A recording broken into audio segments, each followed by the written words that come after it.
Hello and welcome to Corner Comics, your mostly weekly comic book reading club. My friends and I get together, we share a few issues with each other, and then we talk about those issues. I'm joined by my friends Russ and Emmanuel. Gentlemen, how are you doing this weekend? Unboring morning. That's good. Unbored morning. Nice. I am masterfully mirthful. Mirthful. I don't. Okay, dude, you keep coming up with some weird words. It's a word, I Let's promise. see how well your high school education has done you. I do understand. Masterfully mirthful. I feel like mirth doesn't fit with masterfully because you don't use your brain for mirth. You know what I mean? Mirth is more You can be a mood. master But, at something without using your brain, right? yeah, but you don't master mood, do you? Mm. You, I don't know. I think you can. I think you can master mood because mood is controlled by emotions. Yeah, but do we really control our emotions or do we react to them? Mm. Do you get up? Can you? Here's one thing. For example, you see people happy, and you can tell they're happy because they're laughing, right? Right. Hmm. That's how you know they're happy. But can you laugh first and then become happy because of it? That would be being at cause for your mood. You see what I'm saying? Hmm. You get up in the morning, some of you have had significant others in the past, and their mood just is. It just is. And they are like in the storm of it and being buffeted around, and you being close to them get swept up into whatever and have to deal with the storm of whatever mood that may be. Right. Okay. And then over time, they may change it, but they didn't generate that mood in the first place. Right. I think So, if you're conscious of it, you can Yeah. control.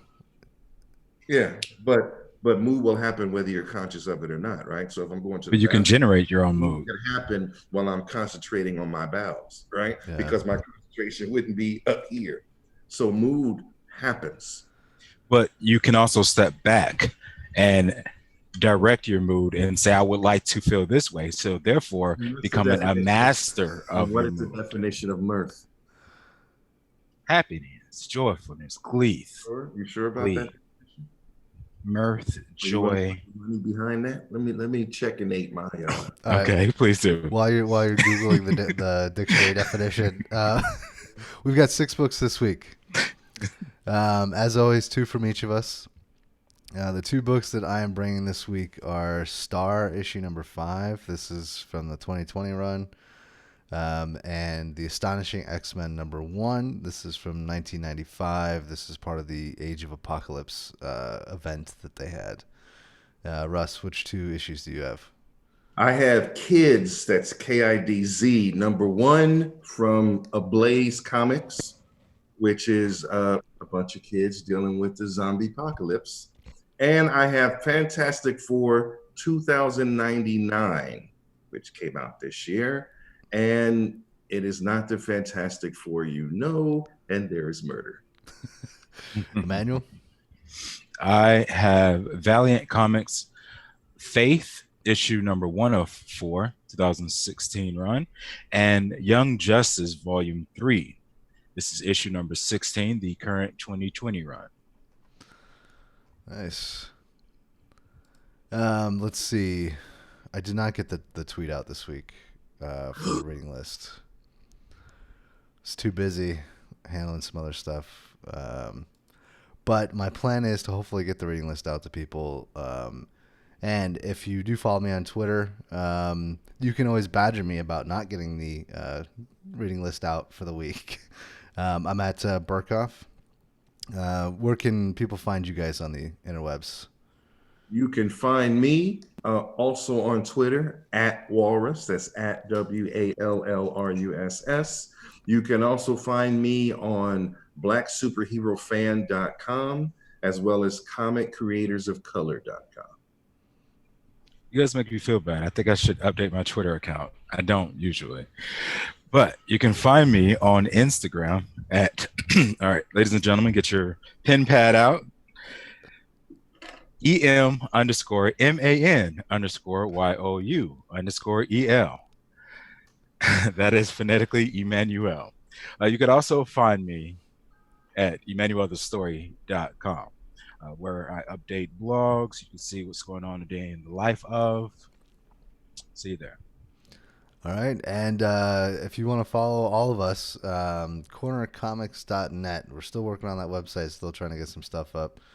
I know Russ will give me shit for not writing an article this week, but I need to get on that. We have the show notes and archives of the show there, so you can check that out. I don't know what else we're going to do with the site. Probably we'll find some stuff to do. Maybe the viewers that we will ultimately have might want to say what they would like to see. Yeah, if you have any ideas, for sure, hit us up. You can also send us emails if you have any thoughts on the comics that we're reading, and you want to send us a note. You can do that at cornercomicsofficial@gmail.com, which we can probably update that to at cornercomics.net sometime. Yes, we can. So, but yeah, at Gmail for right now. So, getting into it, my first issue, Star number 5. I think I brought the second issue a few months back, and I was really big on this. I happened to like this comic. I liked where it was going.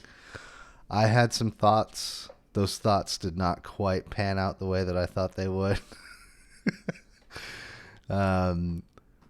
I was under the impression that we would probably get some type of a redemption story for this character of Ripley Ryan. Russ, you were right. So yeah, gentlemen, give me your thoughts on this final issue of this miniseries. I like the art. The art right out the gate. Whenever they're the first few panels, when they're kind of at their council, it seems sketchy, but in a good way, as if the artist is just doing it's not necessarily a rewind or a memory, but it kind of gives you that feel. Later on in the comic, you see the polished artwork. It is really crisp, really clean and clear. I like it. It shines very marble. The character of Star herself, she's a background character. I can't say too much about her. She's definitely not going to have her own comic, I don't think, apart from this. This is just a good introduction to a new character that might be someone else's secondary enemy or like a little wild card within a scenario, but I don't see her being a major player in the months, years to come. So for what it is, I appreciate it. It's a nice setup for an introductory character, but I don't have any love gained from this character via this 5-issue introduction. Okay, skipping right over the I told you so. So I like the art, right? The art was enjoyable, right? The character did nothing for me. There was nothing redeemable about the character. There was nothing about the character to make me like them, right? Even though they tried to show how in her past she had endured a lot of mess and crap, even as a child, try to get you engaged to care about why she's acting this way.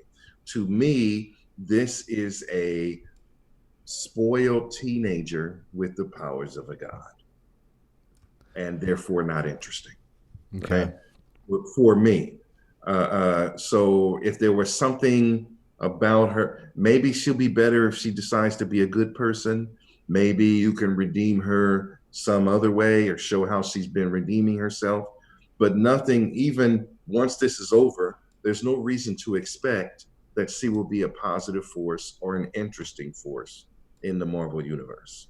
I felt like that was, and then that was never their intention. So I felt like the writer failed, right? I think though you write a miniseries to generate interest, to create something that can show up or resonate later on in subsequent comics, right? Yeah.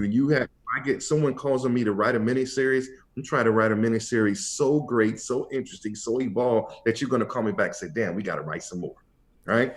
That didn't happen here. The artist did his job though, right? The artist did everything they needed to do. There's nothing wrong with the art. The art is compelling. The story is not. The character is not. So I feel like if you bought this book, you're not getting what you paid for. I mean, it's a comic, but at $4 or $5 a comic, I feel like this is not the one. Those are my thoughts. That's fair. Yeah. I think they do establish her as an interesting villain for the future. And they're clearly setting stuff up with all the other Infinity Stones, right? Because at the bottom of the page, at the beginning of the book, for each issue, they have all of the Infinity Stones listed. 4 of them we don't know where they're at, and 2 of them we do. The Time Stone is with a guy named Hector Bautista, and then the Reality Stone is obviously with Star. So maybe something can come of that. I don't know if we're going to get any more of these books. I don't know how well they're selling. I don't know, what the interest is. I know that I was kind of big on it just because it was something a little different than what I was used to reading. Yeah, I don't know. I mean, she could be an interesting villain for like a Captain Marvel 2 movie or something like that. I don't know how far along they are in maybe doing another one of those. If it's already been written, it's already, being filmed or whatever, then we might not see a character like this in the movies. But overall, yeah, I thought it was decent. I did have hope. And there's a few panels towards the end of the issue that I was reading where Scarlet Witch is talking about, like, oh, she could have been a hero and this and that. And I was like, yes, please, Russ be wrong. She's going to... Nope. Yeah. It doesn't seem as if she is all on one side either. Yes, she's self-serving, but I don't think her She's not neutral. desire is to be. You don't think she's neutral? No, Because I don't think her desire is to be like evil or malevolent. She just is self-serving. If I have to go, I would say chaotic bad. You know what I mean? Yeah. First of all, yes, right? I can't say she leaned towards good because there's nothing that shows up in here that is anything other than self-serving. No other motivation is shown in any of these issues, right? Because I did read them. Right. So I would have to say she's chaotic because she's not really trying to do something big, but I can't say she leaned towards good. So I have to say chaotic bad. Right. If there was something that you saw, Matt, because you wanted this to be great, that showed that was she saving people? Was she? No, at every turn, every opportunity that the book gave her to be a better person and to take that step towards heroism, she never took it. Not once. So I can't say there's maybe later, but this book right here is not what you need, I think. Yeah. I wouldn't say that the writer failed. I still had fun through the book, but there was a missed opportunity, I feel like. Okay. Yeah. I nothing about it made me care about her. Right? There's no reason for me to care about her. I care more about Black Swan. I care more about the members of what are these other guys called? The Black Order. I care more. Yeah, I care more about the Black Order because I feel like they are a tangent Avengers. They can be a tangent Avengers, right? A chaotic Avengers. Mm-hmm. They are on Earth already, right? Yeah. Right? That was more interesting to me than the other stuff. Because what if they were like the new Thunderbolts? You know what I mean? Well, maybe the cover is saying more about this whole arc than anything, right? Because she does make a deal with him towards the end of the issue. Mm-hmm. They interest me a lot. And if there was more about them and their life on Earth, I would follow that. I would not buy another Star book, though. That's fair. All right.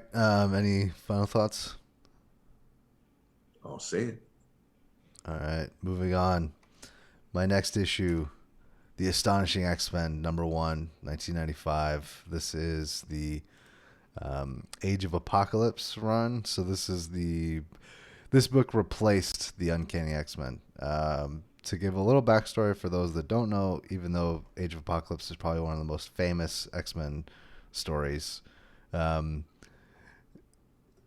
Charles Xavier's son, Legion, goes back in time initially to try and kill Magneto, but instead Xavier saves Magneto, and Legion ends up killing his father, creating a splinter timeline, which is the Age of Apocalypse timeline.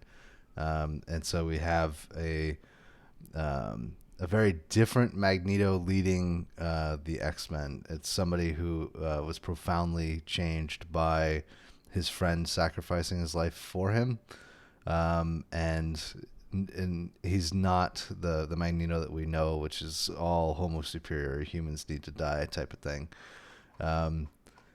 And it sets up a pretty interesting alternate universe. I was just going through my back issues and thought, well, I've got these. I haven't read them in a while. Let's bring one of those on and hear what Emmanuel and Russ have to say. So, Well, let's go to the X-Men hater first. Okay. So what I did really like about the comic is Morph. Even though he gets very, very little screen time, Yeah. I've always been interested in Morph. He seemed like when all this chaos is going on, when this life and death hangs in the balance and the world might end, he's still looking for the laugh. And it's not super corny. It's just that's his personality. I liken it to Plastic Man Plastic Man. Like, it's just very fun loving, very just malleable. And the look is very much like Spider-Man's nemesis, the Chameleon, where it's like a white face, but then he can, it's interesting. Morph has always been of interest to me. It kind of broke my heart in the animated series as a kid when they killed him off and he got 0 to no screen time. It was just in the memories of the characters. They invented him to die, right? He was only invented. He didn't exist in the comics. They like those characters that were never supposed to be here. So apparently, interesting. Like some design characters that are never supposed to last, and then you're like, "No, I want them to last." And so that was not how we wrote these. So interestingly enough, yeah, Russ brings up a good point. Morph was invented for the animated series, but Scott Lobdell, who was one of the creative consultants on the anime series, he was the writer of this particular run of X-Men. So that makes sense that he brings Morph, the character, into the fold here, because it's his character, right? That's very interesting that I'm gravitating towards the just temporary characters. Ultimate Universe characters, the ones that were all destined to die, and you want those. And like, look, I wrote a character that's going to die. Emmanuel, he's not for you. Right? Like, but it's not fair. He was so interesting. This is what I was looking for. Dude, I'm not writing him for you to do that. I guess. But all right, the art, I like the art because it's very that style, that era. The story was interesting. It's not your run-of-the-mill Charles Xavier is the good guy and Mr. Magneto. I'm not going to call him Dr. Magneto, which I kind of want to because it kind of gives the Dr. Doom vibe, sort of.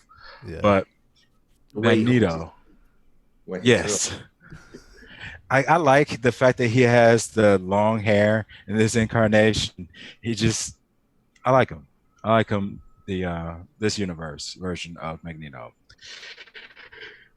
This run apparently wasn't supposed to last either because I could get down. If this was the main continuity, I would read a couple more issues. Of course. There's all right. So there's yes. This whole event took over all of the X books for 6 months or 8 months, something like that.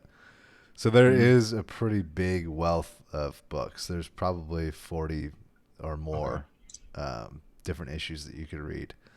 So if you are intrigued by this, I would highly recommend reading the rest of these. This is one of 5, I think. Russ, you're shaking your head. Why? Why are you shaking your head, Russ? Okay, so okay. First of all, I read this book and I liked it this time. And there's a whole lot of fucking words in this book. Oh Mm. my God.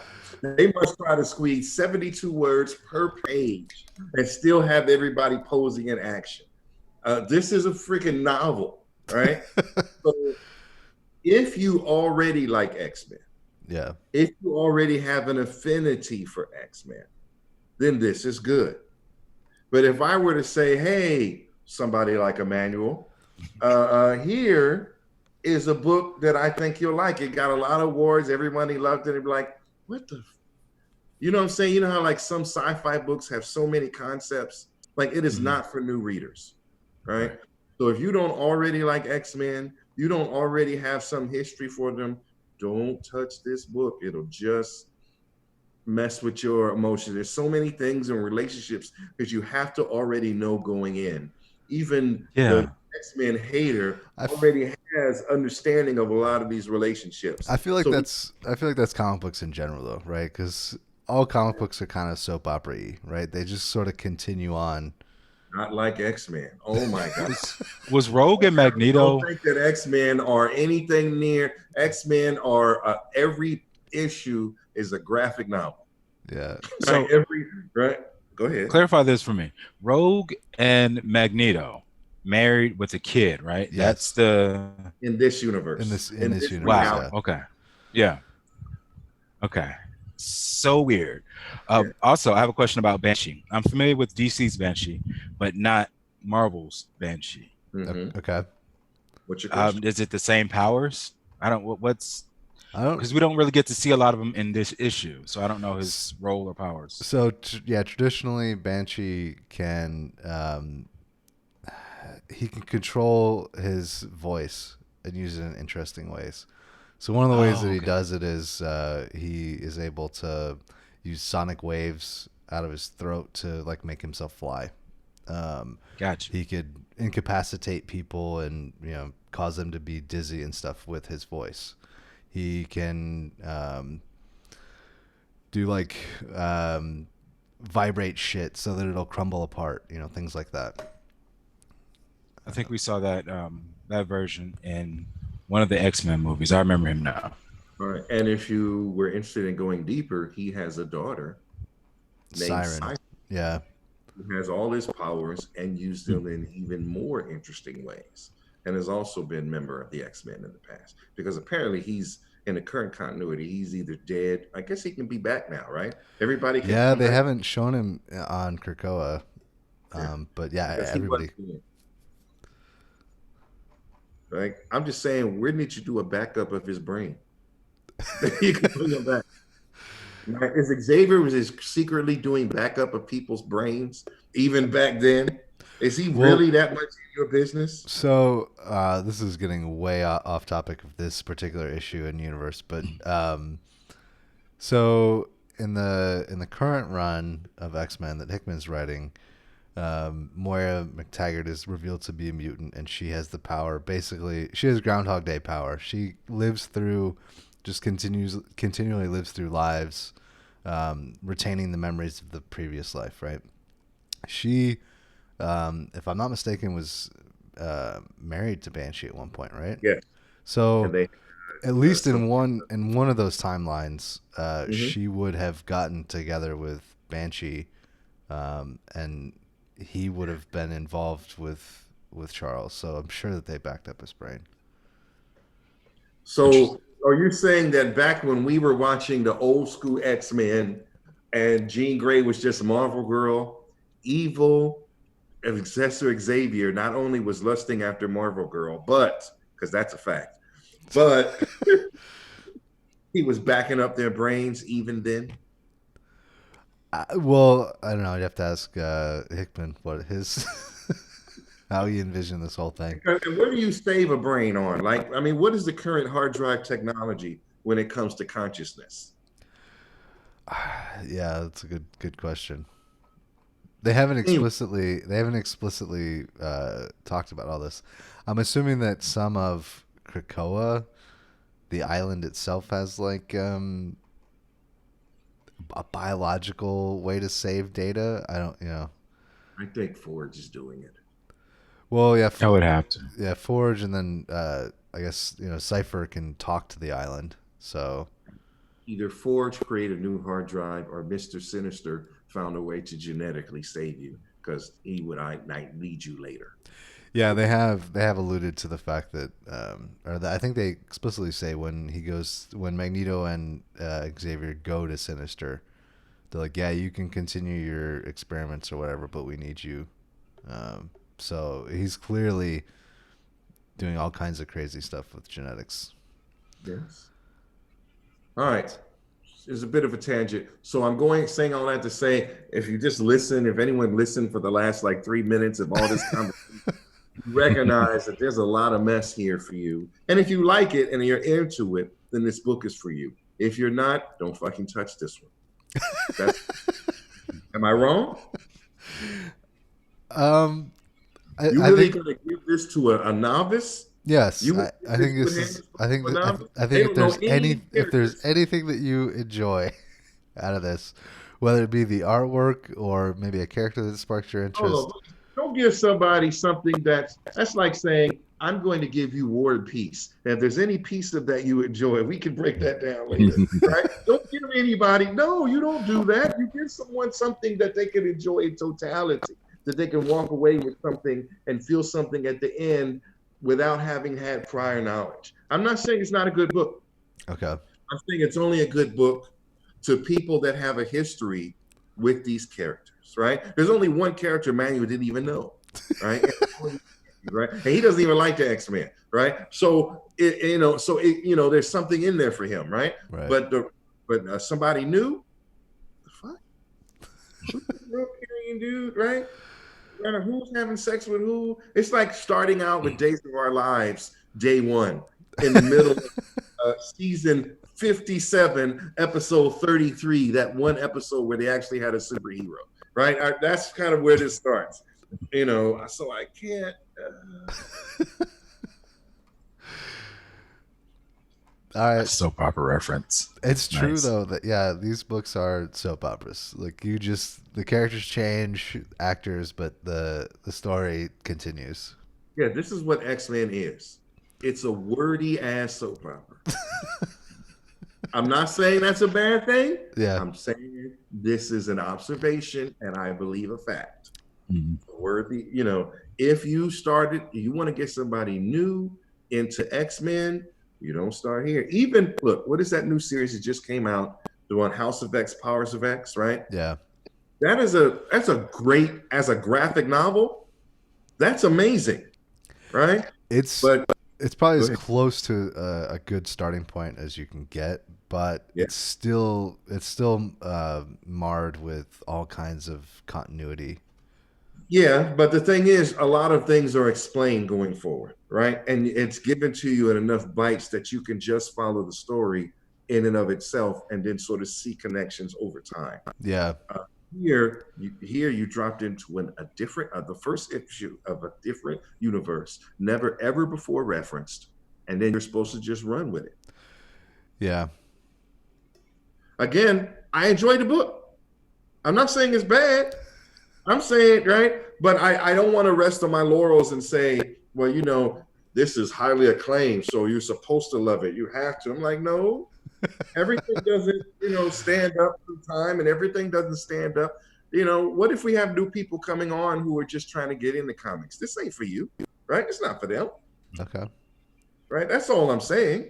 I'm not saying they might not enjoy it, right? But I bet you could probably find these books if you dig in the crates in a comic shop and get the collection, and then sit back and read them all. Just don't pay $4. That's all. Yeah, I think I got my most recent collections of these for I think maybe $6 or $8 for the full 5 issues. I think I paid Nice. $7 for Factor X, which is another 5 issues that's part of this whole thing. So if you look hard enough, these issues sold a lot, so they're not rare by any stretch of the imagination. Yeah. You can find them in good condition for pretty cheap. All right. So don't go for just one. Get all of them or get the graphic novel if you can. Yeah, even that's. I think the graphic novel version is even more expensive though, because it collects all the whole thing, and it's like $50 or something. It's pretty. It's pretty hefty. Uh, All right. Any final thoughts before we move on to Russ's first pick?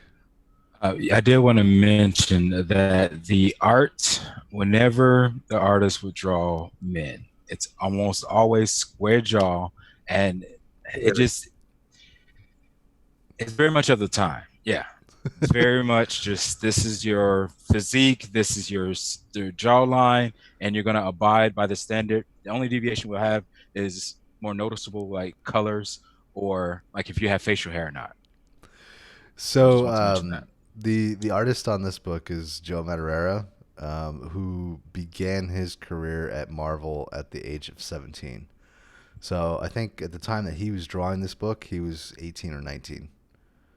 Um, That's impressive. yeah, which is really, and he's probably one of my top artists. He's in my top five of all time. Uh, Yeah, so yeah, I mean, every time I go to the shop and I'm digging through back issues, I always look for Madureira drawn X-Men because there was a period of time that he did Uncanny, and I always try to pick those up. All right, moving on. Your first issue, Russ. my first issue was something that I almost passed on, and then I looked and I was like, let me just go ahead and read. Check this out. It's from a different comic book company. It's called Ablaze Comics. So I never read anything knowingly by Ablaze Comics. It's called Kids with a Z, and it's a bunch of kids. I don't think any of them are even teenagers. Uh, or if they are, they're barely teenagers. Uh, and they are how they're living in the zombie apocalypse. They don't seem to be suffering too much, not in any obvious way. But what do you guys think? Manuel, you want to go first? Yeah, I'll go first because I know you want to pick it apart. So this is interesting. It's like The Walking Dead, but with kids. I don't know if the whole zombie thing happened to only adults. That's not clear in this issue, but you only see the kids as survivors, and they live in this neighborhood, this cul-de-sac sort of, and they go from house to house clearing it and doing what a bunch of boys. I want to know that there's no girls here. So it could just right now be called boys. They haven't introduced any female characters. So it lacks a certain, I don't know, like girls give a different dynamic to it. If it's a bunch of boys, when they're like just knocking zombies over the head, there's no If there was forethought. There's one just girl, let's it get the would. job done. If there was one girl, it would change the whole dynamic because Yeah, they would definitely subconsciously would. all be trying to get the girl, Yeah, Yeah. even knowingly or definitely not. would. It would everything would change. hmm As of right now, it's just this is the mission. These are and I think they have rules like rule number one, rule number two, which is cool. Like they abide by these standards and they go that to see the methodical nature, that's really cool because they have to abide by these rules in order to survive. And they're getting out their aggression. They're parentless. As you mentioned, Russ, they're all really young. They're not babies, but they're not teenagers either. So their minds are still developing. They still have this hierarchy as well, but you could tell they're kids and with kid inclinations, like screaming and instead of saying mommy, they're like looking. They have this hierarchy, so they call the top dog to save them. It's nice. It's not necessarily refreshing because zombies are, kind of a thing, but I'm not gonna go on that because I leave that to you, Matt. But but the art itself was good. I liked it. It it spoke for what it was. It wasn't grimy, which the storyline could have called for that, but it's kind of not fresh, but it's not grimy. Whatever the opposite of grimy is, it's that. I appreciated that because it could have been very dark, but it wasn't. It's kind of colorful in its dark theme. That was it for me. Yeah. So as has been alluded to, Zombie hater. I cannot stand zombies. I'm so sick and tired of zombie this and zombie that, and iZombie and Walking Dead, and I just it bothers me to no end. That being said, I think the artwork and the writing for this book is really good. So if you do like zombies, this is definitely something that's worth your time. Um, it does a good job of crossing over Lord of the Flies and Walking Dead in an interesting way. I think the kids are a little too foul mouthed for the age that they're at. But if you were to live through a zombie apocalypse and how you spend your days is running around killing all the adult zombies, maybe that's the way that you talk and that's how you conduct yourself. Um, I don't know. There's a lot of interesting things that I did like and took away from it. Mainly to do with the way that the dialogue was written and the way that the art was done. I like that there's negative space in between the panels instead of it being dark lines. I like that the character designs are sort of a mix between Sunday funnies and more action oriented comics. I mean, there's a lot of detail, but at the same time, they do have the simple faces with the outlandish expressions. Um, so, I mean, overall, it was pretty good. I think it's put together really well. I just have no interest in visiting a zombie apocalypse, even through the eyes of children. So that's sort of my thought. You will rue the day. So for me, all those things you said about the art, I like. I was first thrown by the eyes Yeah. because they're just black dots do the entire thing. No one opens their eyes. No one has irises. They're just black dots. And at first, black dots. At first, that sort of threw me, and then I let it go. I like the fact that they do what kids do. They have their YouTube channel. They film themselves killing zombies. And if anyone's out there watching, they can see the adventures of it. So they have adventures. They do things together. They are not alone. And then you know also that they are suffering. You can tell that they are all suffering, not in a way that they're voicing, not in a but the art, whatever it is, the story, you can see that there's some real suffering there. It's not just a Sunday Funnies comic book that just happens to have this backdrop. Yeah. There is emotion, some feeling, and enough there that if you didn't hate zombies already, you might very much care about one or more of these kids and want to see sort of what happens to them and what their life is like. And it's very much in their eyes, right? There's no adults there. And you're really just watching the expressions on their faces, the feelings that they're going through, how they're coping.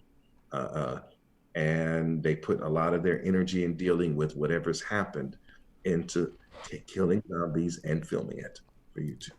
Yeah. So I like that Nightmares. there's a level there of, this could turn in a way that you might cry for them. You know what I mean? Yeah, Like, the panels where the one kid goes down to the kitchen and his mother's there, and then you realize that it's a dream, and it all goes well. It's a nightmare. I mean, it evolves into a nightmare, and it just goes all horrible. He sort of seems to shrug it off. In the next panel, like, oh, we gotta do what we gotta do. Let's keep moving. But yeah, I think that from a storytelling from a storytelling perspective, you could do a lot with that. But it's set in the zombie apocalypse. Like, who cares? right? So therefore, we need to find zombie X-Men, and that way I can alienate you both. That Zombie. would do it. That, yeah. Yep. Okay. Any final words on this comic? No. All right. So my next comic is Fantastic Four 2099.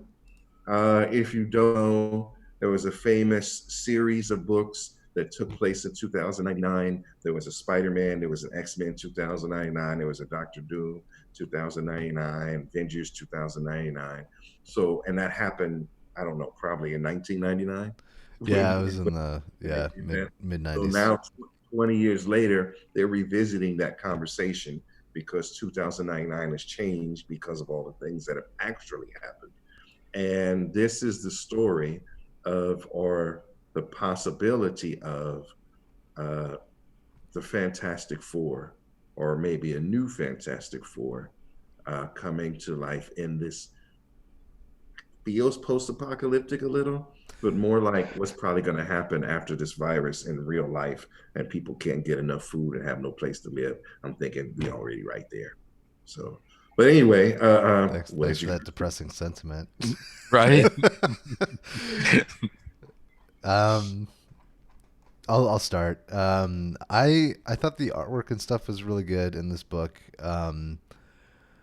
But I'm really confused because there wasn't really a Fantastic Four. There was 3 of them for most of the book, and then a robot kills everybody.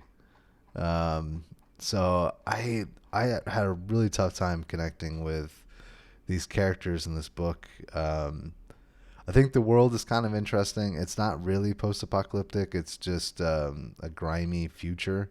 It's more Blade Runner or cyberpunk, I guess, to use that term. I thought it was kind of interesting. Like you have some of the same types of powers in the Fantastic Four. But yeah, I had a really tough time actually. Yeah, there were 4 of them in the end. I'm looking at it where they touch hands or try to touch hands. Yeah, it was 4. Yeah, but for a long time they weren't together. They just came together. Yeah, well, you need a book to bring them all together as one. Well, all right. So yeah, and spoilers. I mean, at the end, the robot that was with the cowboy girl ends up murdering everybody at the end. And like, Do you know who this robot is? no, I never followed it in the original. Okay, so let me say this: there was a Fantastic Four animated series in which they did not use the Human Torch. This was an animated series, went on for a few seasons, Okay. right? Instead of the Human Torch, they had this robot named Herbie. Okay. Right? Herbie is now a full-on member of the Fantastic Four in the mythos. Since that then, and I'm thinking, and I want to start researching it, but I'm trying to explain, so I can't do both. So Herbie has always been a part of the Fantastic Four mythos. He is their butler, assistant, everything robot. He would look after Franklin when they were all out, right? And there's even a comic strip, Franklin and Herbie comic strip, right? And it looks like, what is the guy who he dances with his tiger? What is that? Calvin and Hobbes. Yes. Yeah. So it looks like a Calvin Hobbes wrote Franklin and Herbie. Okay. And if I could find that before we finish today, I'll bring that to you. So Herbie has a place in the mythos of the Fantastic Four. Okay. Right. It's always been there, not just on television and on and in the comics. Herbie has always been around. Right. So here is Herbie in the absence of Fantastic Four, trying to create a new one. Right. Okay. And if you think of that, who've lost his beloved parents or creators or family, what does an AI do? Right? What can he do? And so he tries to create a new Fantastic Four. And but of course he's not human. So how does he deal with failure? As all robots do, they murder. Okay. So this so you not knowing who Herbie is and never having seen it, like I can find on YouTube right now where we can show the Fantastic Four and Herbie. And you will see he's in the intro, he's in every episode, and there is no Human Torch. So you not knowing that, maybe, you expect to know all this X-Men, but you can't even know. I'm just saying. Right? No, I mean, that's fair. as a single issue though, because this does say end at the end. Yes. I I don't know. I guess you having an affinity for Herbie makes a lot of sense because you get your murder and you get your nostalgia. But yeah, as a single issue, it just Herbie was. Herbie has an action figure. Okay. I just want you to know you think Herbie is just this long thing. Herbie is part of the 70s Okay. Fantastic Four series, 1978. Herbie is a member of that team, right? So for some people, that's all there was, right? And even since then, Herbie has been out involved in the Fantastic Four's life, basically raised Franklin in the absence of his parents. And Franklin is obviously well-adjusted mutant now. So Herbie is huge, right? That's like saying, if I don't know who Morph is, you'd be like, what? What? You don't know who Morph is. How can you say you're a fan, right? So I feel like you kind of like do not want to know the Fantastic Four, which is amazing because you're a Marvel guy. But that was my feeling. I literally just watched the 2015 movie yesterday. Oh, the movie was terrible. Did you read it? Wow. What about the animated series? Yeah, I started watching that because that was on Disney Plus too. Oh my God. So I feel like you're kind of a bigot on this, man. You just like, I like my X-Men, right?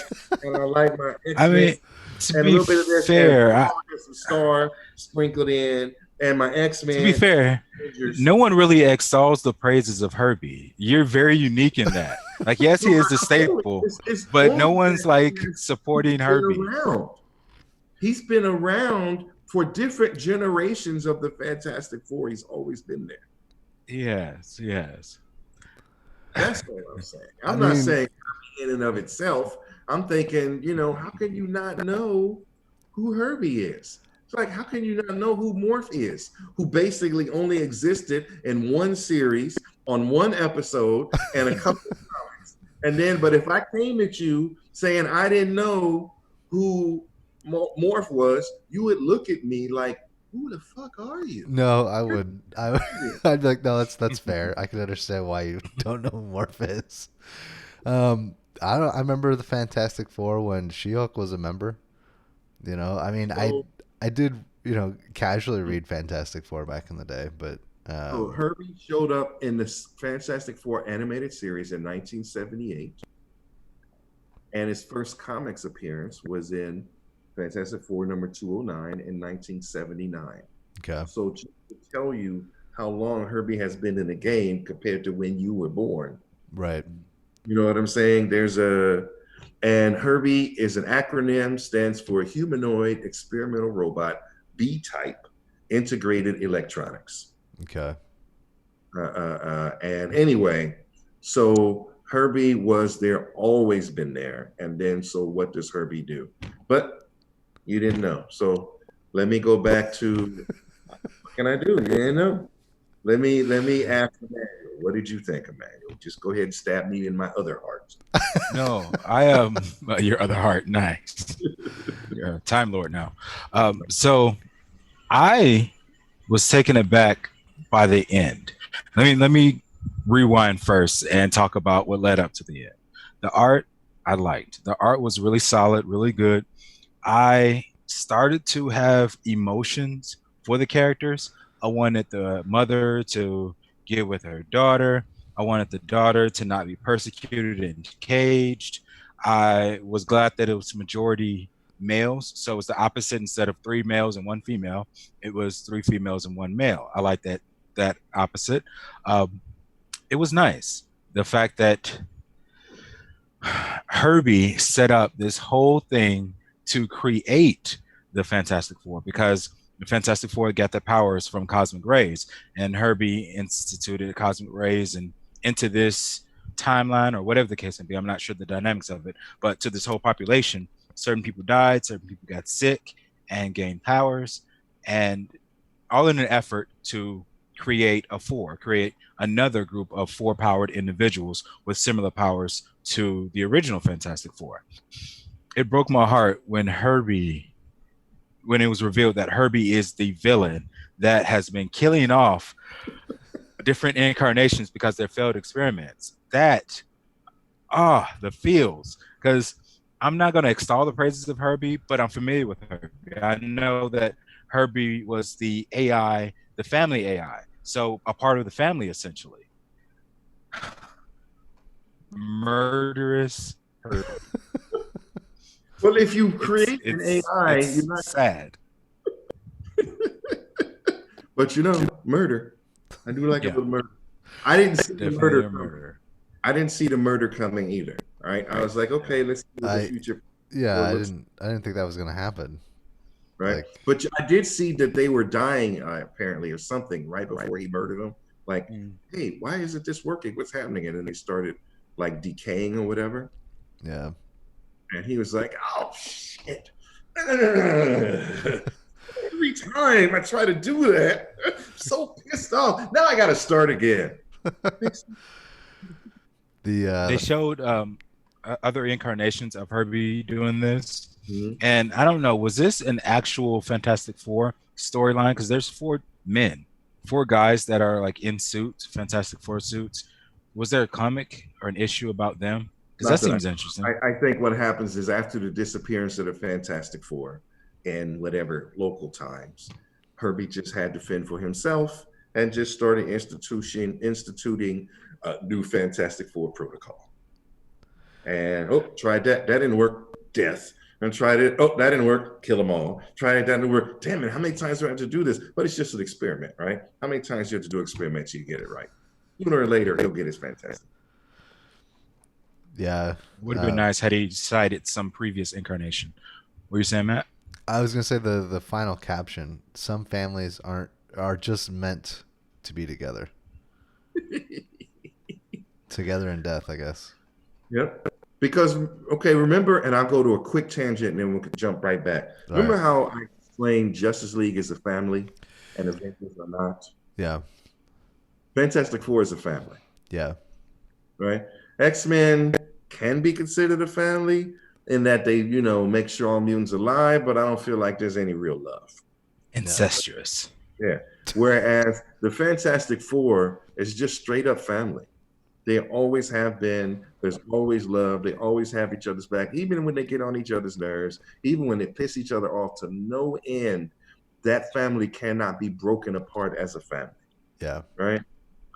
Fantastic Four is the one Marvel group that does that, right? Whereas DC can do that regularly, and we can get into that when we talk about Young Justice. DC can keep doing that and bringing family together. Marvel doesn't. So the Fantastic Four is important to me as it's the one group that embodies the thing that I can find so frequently in DC and not in Marvel. So I have an affinity for the Fantastic Four for that reason. But at least only one of my hearts is stabbed, so I'm okay. Any final words? I also like the fact that the guy in the Fantastic Four, the Invisible Boy, never was visible. He was invisible the entire time. I think his power set is that he can't really control it. He's just always invisible, which is pretty lame. Again, we didn't really get a chance to explore his ability if he can create the bubbles and do everything that doesn't know how to use their powers to the fullest until they go to the danger room. True, he did need more training because he was just surviving at that point. He was on the street and pickpocketing, doing his thing. But I would have liked to see if he was capable, or at the very least, start to create the bubbles and float, use an invisible levitating disc, something. Loving somebody who is supposed to die. Yet again. That's perpetually my problem. In life as well. Don't get me wrong, I was hurt. Apparently, all these characters that you read at the beginning of the book were written to die, right? At least they didn't make you wait a whole bunch of series to find out, right? A whole bunch of issues. They were written, designed for a manual to care about, invest his love, and then for his hopes to be destroyed and straight up murder. Yeah. I'm gonna have to find more books like that. Story of my life. All right, that's all I got. Daniel, shall we? All right. Okay. Daniel, your first issue. Valiant Comics, issue number 1. The issue is called Faith, and it is taken from its main character. Her superhero name is Faith. Well, no, her real name is Faith Herbert, but her superhero name is Valiant or something. I forget exactly what it is. What is Zephyr. it? Zephyr. Zephyr. Yes, yes. Her real name is Faith, and her superhero name is Zephyr, which is interesting and unique. Just kind of like the character, she is unique. Time will tell as to how interesting she is. The issue here, number one, it gained some interest for me, so I felt like it was worth posting. She's not your traditionally looking superhero, and that she has more pounds than the average superhero or heroine, but she still has plenty of heart. And just the same character as, I would say, it's a mix between old school Superman and Spider-Man, in that she's trying to struggle how to deal with her superhero life versus her real life. Not necessarily today's Superman and Spider-Man, but the old school, when they were just figuring out their powers and trying to get their footing. The writers were trying to get their footing on that character. This has to me the same feel. What do you guys think? If I may, Yeah. I feel like if I were to use more modern heroes, I would say she's a cross between Squirrel Girl and Miss Marvel as far as her temperament. She Okay. is a fan, Okay. she has fan fiction. She's eternally optimist, right? And she deals with whatever. Uh, uh, so I've liked this character from the beginning. And I don't know how familiar you are with the Valiant universe, but there was one young guy, we'll call him, I don't know, Steve, and his power was to activate the potential in other people, right? Potential psiots, that's what they call them, right? Psionic powered people. And so here comes this super overweight woman. He activates her, and she basically becomes telekinetic, right? That's her one power. She can use the telekinetics to fly, to create force fields, but that's her power, right? And so she always had the challenge. This is what I like about her is that, how many plus size superheroes, female, do you know? Right? And yet she has the optimism of Squirrel Girl and the fandom of Miss Marvel, right? And telekinetic powers, which enable her to fly, which means her weight doesn't mean anything in the air, right? Yeah. And the more you get to know her, you find she's very much a big nerd. Uh, but she's older than both Squirrel Girl and as far as chronologically, as far than Squirrel Girl, and so she's farther along, right? She's probably 20 something, right? And she has to make bills. She has now become an outlaw in the comics because all these superpowered people, just like mutants, are persecuted. So she has to create her own identity. So she can't even be Faith anymore. The series is always called Faith, since that's her real name. But I like the possibility of this character. I've always liked the possibility of this character. You'll find there's a mini series where she has to do a whole bunch of time travel, and only her sheer Squirrel Girl like optimism finds a way to get there. And her nerd fandom figures out a way to do things what other smarter people couldn't figure it out. So I've always liked what the potential of this character can be. That being said, I like the artwork here. It's very polished artwork. Right? Yeah. It's shiny, and this does not look. This looks like a AAA comic in its art, right? I think maybe Invincible. I think maybe some other things that sort of reminds me of, right? So it looks good. It's shiny. Whoever does the colors also did a good job, right? There's nothing dull about this at all. There's nothing drab. Even when it is supposed to be, it still has that right kind of color pop, right? Yeah. So, go ahead.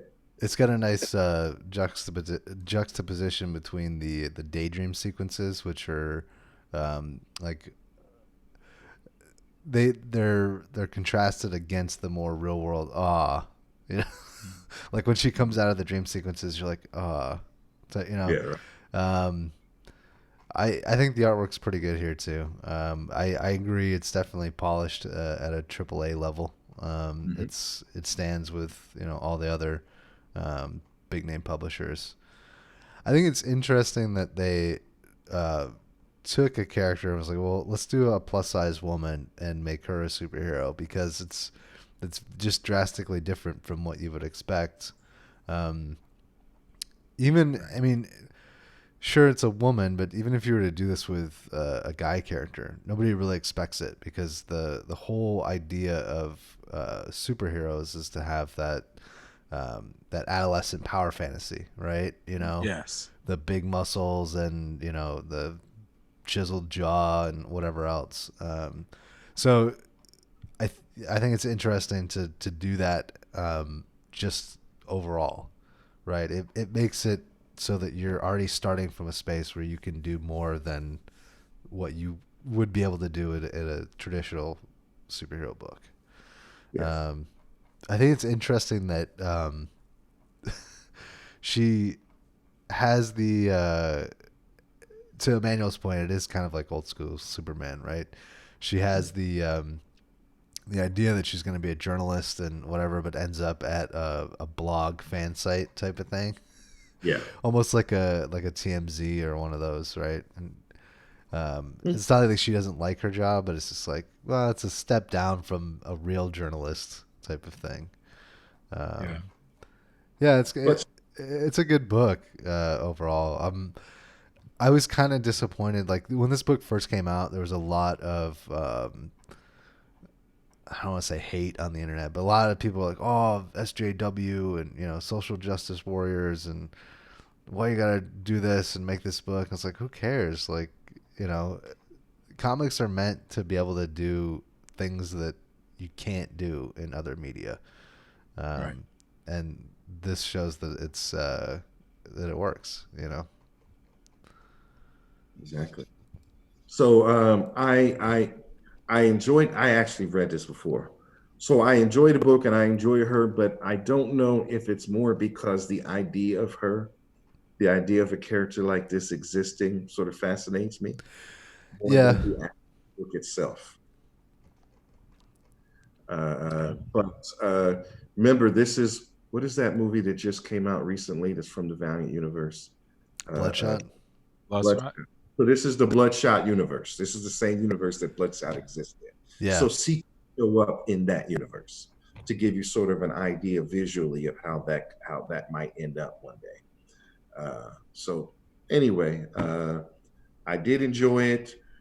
I'm gonna say I felt like I wanted a little more super. I feel like more Peter Parker than Spider Man in a lot of cases, and I wanted a little more Spider Man action than I feel like I got.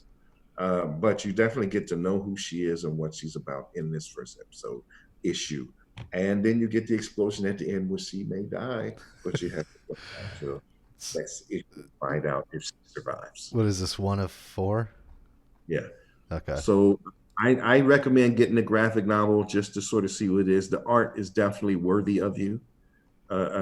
And this, if you care about what, okay, so I'm going to say this. The story is not about her plus size at all. No. Okay. Okay. That's what I like. I don't mind, for example, I don't have a problem with a gay character, but don't make the whole story about them being gay because that's not why I got here, right? Right. Make the fact that they're gay exist in the world, yes, and the interaction they have to have. But this is not at all about her plus size. This is a person, right, who has powers, who has dreams, who has some nerdiness, and who has some energy to do something about her life. And how she navigates that is what makes this book interesting to me. So I like that it was no way preachy. It doesn't, it's do you as the reader get hung up on that, not because they're trying to hook you with it. Right. That Yeah, that's a good point. I think it's funny that everything that like even the crime that she goes to stop is she's like really puppy nappers like I it can't be something like more interesting or more eventful than people that are stealing puppies. And it seems like like her job, her interaction with the villains of this book is just one step below, crisis. Right. And I don't know if this was solved, but is her roommate really a murderer, or was he really practicing lines or an Well, improv I'm class? not going to tell you because I know and you have to read. So no, sorry, homie, that's not Okay. how this works. Okay. But you have access to the rest of the series if you wish I to. do. I do. And, and Nice. we can discuss that at that time once you choose to read that. Okay. All right. Duly noted. All right. Anything? Any other final thoughts before I go on to my another one? No. No. Okay. Young Justice, Volume 3, issue number 16. Now, this follows the story of young Bartholomew Allen, or Bart Allen. He Well, is named after, Barry Allen, his real name is Bart too. yes, is named after his grandfather, which was the Yeah. first Flash, Barry Allen. Now, this is my favorite Flash because of just everything he's gone through, his impulsive nature. He's not the And Flash. That never happened. Sorry. You can say Speedster, but you can't say Flash. That never happened. Speedster. It is in some universe. But yeah, okay. You're absolutely right. It never happened. He never became the Flash. That was an Elseworld story. I'll leave it at that.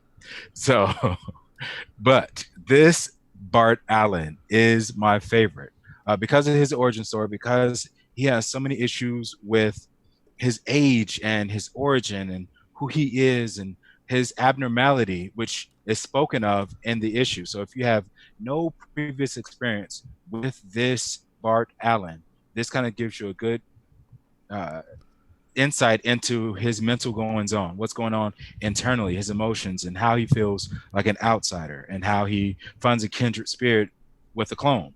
So, what do you guys think? Russ, I'll let you go. Okay, thank you. All right, so this series, Young Justice, is a must read. I have read every episode. I have not missed one. It is great. It is a bunch of super young people, mostly sidekicks or legacy heroes that really care about each other, that love each other and hug each other when they get through stuff and are there to be leaned on, right? It's the really kind of, it's even more than the Justice League has ever been, right? Any one of the characters here will lean fully and fully trust the other, right? And know that their back is got, right? When I talked about Fantastic Four, this gives you that by far. This whole series is a must read, right?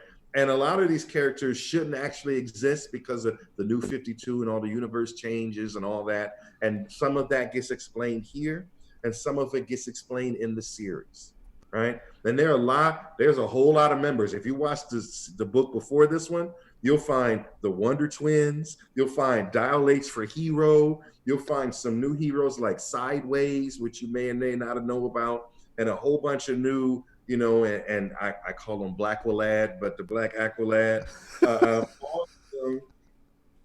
So there's like 50 people. There's Jenny Hex, who is Jonah Hex's granddaughter, right? There's a Princess of Gem World, which is a whole nother conversation. She even had her quick animated series debut. And in this universe, the current continuity, Connor Kent, this Superboy, was not born here. He comes from a different reality, like the Flash you referred to. And so he's here without actually having that history.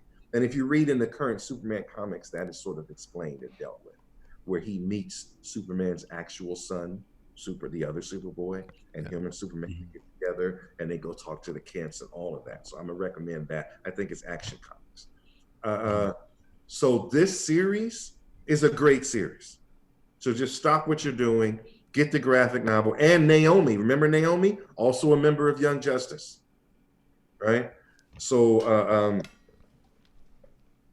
all that to be said, to sort of culminate in this, it is impulse that sort of helped bring them back together by also dealing with, and now I'm going to liken it to that kid's book in which he's dealing with all of this mess, right? Trying to be there for everyone else and suffering and not really knowing how to deal or who to talk to. But Superman and Batman are, in this case, Superboy and Drake, are there for him, right? To sort of help him talk through it, get help, and walk with him through a solution. This is a family of love that deals with adversity in a great way, and it still exists in the. It's not out of continuity, right? So I liked that about this book. I like the art. So for me, this is not just one book. This is the ongoing journey of a series that I'm just going to read till it drops. Matt? Yeah, so we should point out that Brian Michael Bendis is writing this. Business! Yeah. I'll start with the artwork. I really liked how fluid and crisp everything is in this issue. It's a really interesting use of the panels. What you would think would be sort of a chaotic way to arrange the art kind of works, especially with the character of Impulse. Which, as an aside, he was Kid Flash at one point, right? He wasn't, or has he always been Impulse?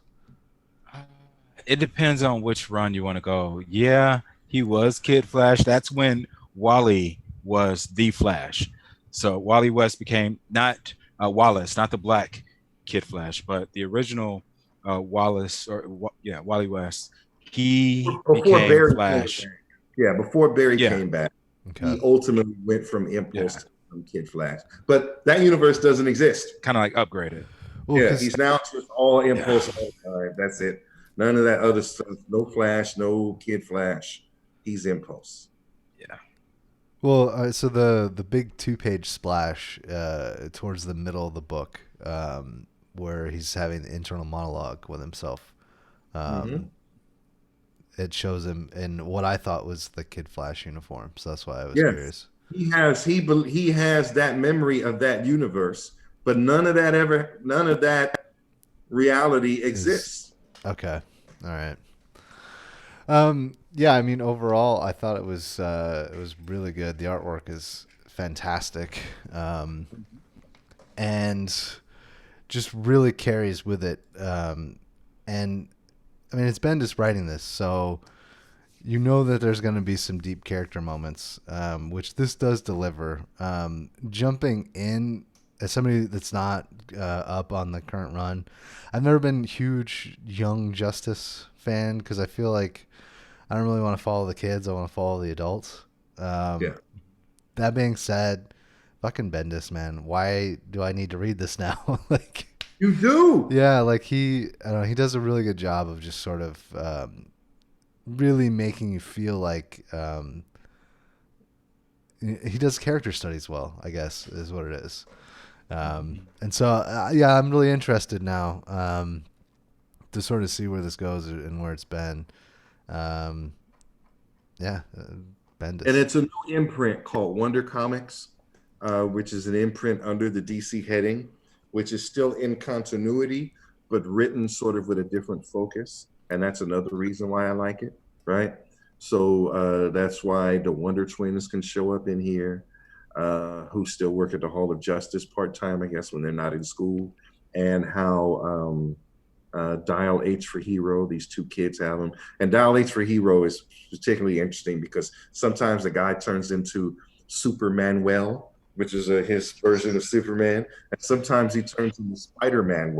So he has an old version of Spider-Man. So it's depending on what panel you watch, and when he's Dial H for Hero, he gets these different heroes.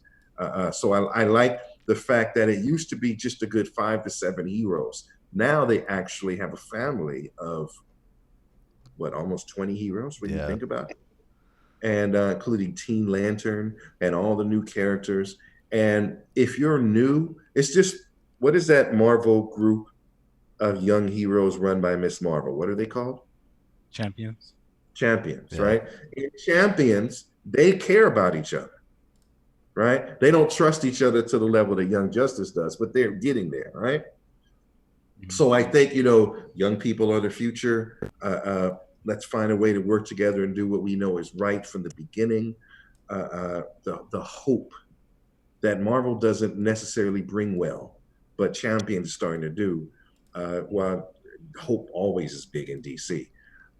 So I think this sort of brings that and channels that, and you should definitely be reading this. I'm not going to recommend Wonder Twins. It's an acquired taste. I'm not going to recommend Dial H for Hero, also an acquired taste. But Young Justice, get up on it. Who's writing Wonder Twins? Is that Bendis still? No, no, Okay. Bendis is sort of Like the the architect, he's like Hickman with yes. X-Men. He's like, okay, this is what I need done. Here, you write it within these guidelines. Okay. So it still ends up in the right place where it needs to end up for his bigger vision. But you have to decide if that's something you care about. This, though, uh, uh, is something you care about. If these characters you care about all the way through every episode. It's even funny where they get kicked into different universes, where they run into Captain Carrot and the Zoo Crew. They go to that universe. And Impulse can't get over how cute he is. I'm like, oh my god, he's so cute. But Captain Carrot is like the Superman of his universe. You know what I mean? Then they go to another universe where they have many versions of all the Justice League. They're all shorter and smaller but they're full grown than all the Young Justice. So anyway, there's a lot of different things, and just to get the interaction of these characters, I highly recommend this series. This book is just another good sort of placeholder annotation in that series, worth your time to read in and of itself, but also greater as part of the longer vision. And Bendis. I know, right? Yeah. All right. I like how they there is, before we go, there is a character, a monster, a leftover monster, if you will, that Superboy is fighting, and it reminded me so much of Green Goblin, of the Ultimates Green Goblin. How Yeah. they're already universe swapping, and I was hoping there would be some sort of sidebar mention of that, but he's a character completely, alone, separate from that. But it would have been super nice to have that little side door open for that universe to kind of bleed into the DC. I That's also all. like that they showed Superboy's speed. You don't often see his speed, even Yes. though he's not as fast as Impulse, but you don't often see him use his super speed very much. So I Yeah. like that they. Yeah, I thought it was Beast Boy at first. I didn't realize it was leftover monster, as he's called. All right. Yeah. Any final thoughts on Young Justice 16? No. Okay. I thought. We do have a few items in the show notes, some links to go over. Did everybody read through the roundtable? Yes. All right. So I'll bring up this one. So, HBO Max is now the home of DC as far as on the web. They're going to have all the movies, even though there's a DC universe. HBO Max is the one that's got the money. And so, since HBO Max is owned by, I guess, Warner Brothers, is owned by AT&T or whatever, the topper level is AT&T. HBO Max has joined with DC Comics to create HBO Max Heroes, and they even have their own digital comics, and we'll put them in the show notes in the description so you can take a look. 3 new heroes, one shots all, and just so that you know, HBO Max is taking this DC superhero thing seriously. There's one of them. I know one of them. The woman, she basically Plastic Man powers. The other one is basically spacesuit powers. And what is the first one? I don't exactly understand his powers. You guys read them? I'm not sure. All right. But anyway, we'll Yeah. put a link in the show notes. HBO Max created DC's newest superheroes. And we will see what you think. Oh, and also, Marvel is creating a prose line, regular books of characters you will know and love. Those of you who don't always need pictures, who actually read words, especially you X-Men readers, Doctor Doom, Domino, Thor, and more have already been slated for there to be actual books for them to read. And I've even been hearing more and more rumblings of graphic novels and things like that, also from Marvel, that we may get into. Yeah, so there's 5 novels that they talk about here. We started to talk about this offline last week. I have a real trouble bringing these characters into book form. I don't know why, but when I've been at Barnes and Noble and I'm like looking through the shelves, there's a couple of X-Men novels that they've already done, and I've picked those up and I start to like thumb through them, and I'm just like, I don't. There's something about me just needing the pictures. I don't know why I feel that way. What was that? Spoiled. Maybe, yeah. Um, I might give these a try. I don't know. It's gonna be hard. I would say wait until some people have read them and see what they say about them. You Yeah, got to think, for example, if we were Star Wars guys, there are people that are so much into the prose of Star Wars, right? true. That read every book and know all these characters that have never seen the light of any screen, right? So it makes sense that there would be people that might be into stories and lore that come from this source. Yeah, So, and this might I don't think they should limit themselves to comics. I no, this think might there's be a good bridge for people that maybe they read a lot of sci-fi or fantasy and don't really get into comics because they don't know about the whole superhero thing. This could be a good bridge for some of those people that are maybe regular readers that are, yeah. And tertiarily interested in there comics. may be people that are only Marvel fans through the pros. Yeah, Imagine that. True. Like some people who only, and we've run into people that only know Marvel through the movies, true. right? Yeah, They don't know anything else, but they'll break down the not the logic because they know their movies, yeah, right? They tell you 27 Right. minutes in this happened. You can't tell me that this is this, right? I'm like, okay, yeah, you're right. So I think there's room for an entirely new fan base who just loves the pros. And especially for young adult audiences, there's a lot of room. Young adults need a lot of these books, right? And yeah. there's already a lot of graphic novels in this space for Superman, Batman, all that. You know, we didn't even talk about Superman beats up the Klan. We can save that for another time. So All right. there's some stuff. I don't know if there's anything you want to bring up. I don't know what our time is like. I mean, we're headed into an hour 30 right now, so might as well just make it a full 90 minutes. Okay. Um, I did the last part in there because we talked last week about so many Empire books. And just to let you know, the Black Panther and Ages of Wakanda's Empire tie-in is not going to happen.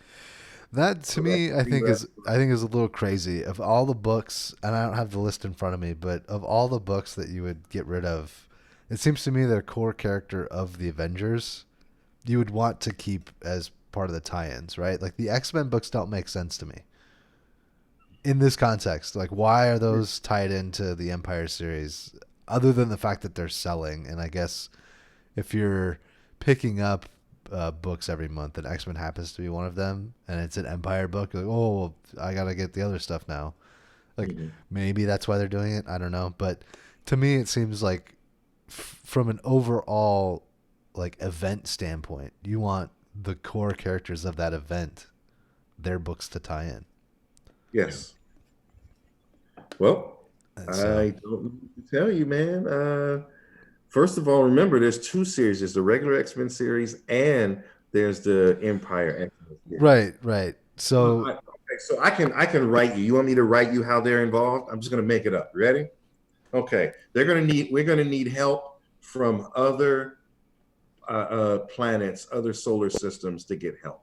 And we're going to have to reach out to Lilandra at the Imperial Guard, who have special relationship with the X-Men, who will right. fight by their side to save Earth, and so that the scrolls and the Kree don't have a power base in this solar system. Yeah, Here we go. part of the New Mutants are in space right now too, so Yeah, that makes yeah. sense. Don't worry. Don't worry, we'll get you. But Black Panther is still going to be part of it because the Avengers will be part of it. He's Yeah, already in the book. So I'm not worried about him showing up. But the Agents of Wakanda is a whole nother beast. They're not trying to be in the limelight like X-Men. They're just sort of trying to do whatever Wakanda needs done. Okay. So it's a kind of thing. And All right. go ahead and talk about Jim Starlin, man. Let's hear. So, yeah, I don't really go on Indiegogo too much. There was another Comic Central page or series of videos on BitChute that I was following. And these guys were talking about Dreadstar Returns. And so I decided to check it out. And yeah, I watched the pitch video. So basically, Indiegogo is like Kickstarter. It's stuff that hasn't happened yet. They're looking to get the funding so that they can make it happen. Dreadstar was a series of comics that Jim Starlin did back in the mid '80s, if I'm not mistaken. And it was his own character. Marvel let him have his own imprint. So it was published through Marvel, but it was his own thing, and he was able to do that for, I think, 60 issues or something. Anyway, I saw this. I was like, oh, let me check it out. I like, this what he did with Infinity and all that kind of stuff. So this should be interesting. And I watched the pitch video, and he's talking about how like he hasn't drawn in years, but that he's like actively working his hands, and he's finally gotten to the point now where he can draw again.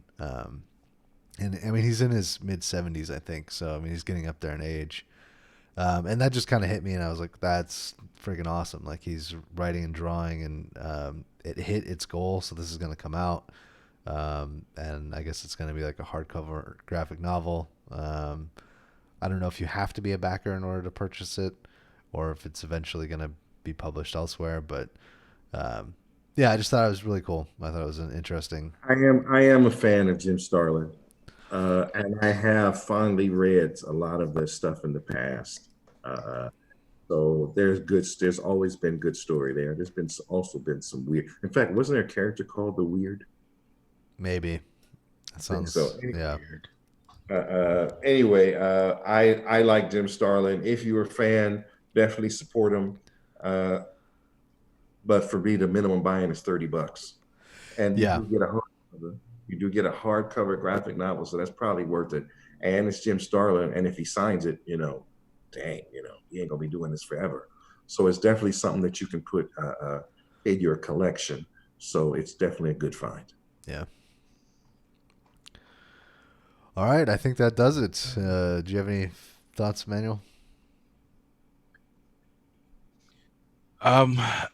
Well, still not an X-Men fan.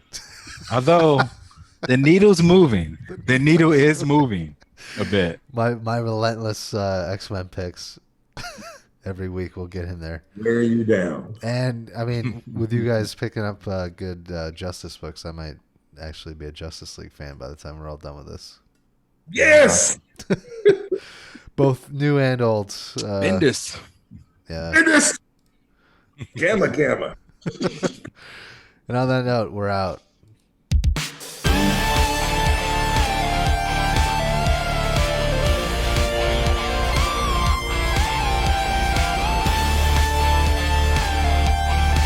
$10 million, man. $10 million?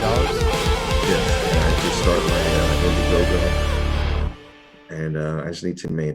That's all I need. I think we can make that happen. We'll put the Indiegogo up today. I promise not to bother you ever again. Have any